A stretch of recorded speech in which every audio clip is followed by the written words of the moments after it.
Final game of the Scottish Premiership is in the books. I've been up a very long time, right? WrestleMania, the Australian Grand Prix, this game, the new. So if I sound a bit dead, that is why, right? And I've got a bit of a cold slash flu. I don't know what's going on. My body's aching. So all that good stuff, right? Ross County 2, Celtic. No, Ross County 2. Ross County nil, Celtic 2. Celtic moved back 9 points clear, but there was some controversy in this game that I don't even think anyone's really picked up on, in my opinion. But as for the game itself, I mean, Ross County, I felt Celtic were very, very sloppy in this game. And from a Rangers perspective, it gives me a bit of hope going into next week's game. Now, albeit, yes, Celtic have still won 2-0. And, I wouldn't be completely surprised if Celtic went and scudded Rangers 4-0. But at the same time, I do think they were very sloppy then. I think Ross County were very unlucky not to get a goal or at least something out of this game. I think it was Celtic not really performing that good. But then again, that's what teams do. That's what champions do. So even they play not that good, they manage to get over the line, and that's exactly what they do. But, I mean, in the first half, you've a couple of instances. I think Taylor hit the post. I think it was Taylor. I know they hit the post, but I mean, Furuhashi missed a shit ton of chances today, and for the people that kiss his ass, he does miss a shit ton of chances. I'm sorry, he's a tap-in merchant, right? I like Kyogo. I think he's a really good player, technically wise, but I think he's a fucking tap-in merchant. I think the likes of Dembele, for example, for Celtic was getting these chances, he'd be putting them away. But to be fair to Kyogo, he gets into those positions. But yeah, then we get the controversy. A ball is whipped in. Jigabati, I don't even know. I don't really care what the guy's name is for Ross County. I can't really remember. It contests the ball with Carter Vickers, right? There's nothing of it. Carter Vickers claims Jackavetti, that's it. So this, in my opinion, is a fucking disgrace. I don't actually see anything in this. You see one replay and it looks like it hits off Jackavetti's arm, right?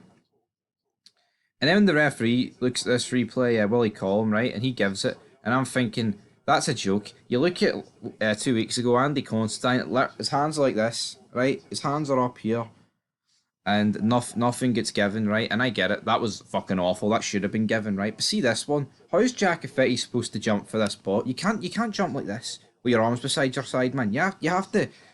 I think there should be. I think if your hands are above neck height, right? So if your arms are like that, I think it should be fine, right? But if your arms are like that, I think it shouldn't be fine. They need to draw a line. They honestly do. Not an actual line, but there needs to be some sort of qualification process in order to right, what warrants a handball. You can't change it week to week, right? And this ain't a Celtic thing, this is a league thing, right? And before anyone goes, oh, biased, right? See, Rangers, we've been awarded penalties this season that were fucking never penalties. We've been given penalties that were outside the fucking box. It happens.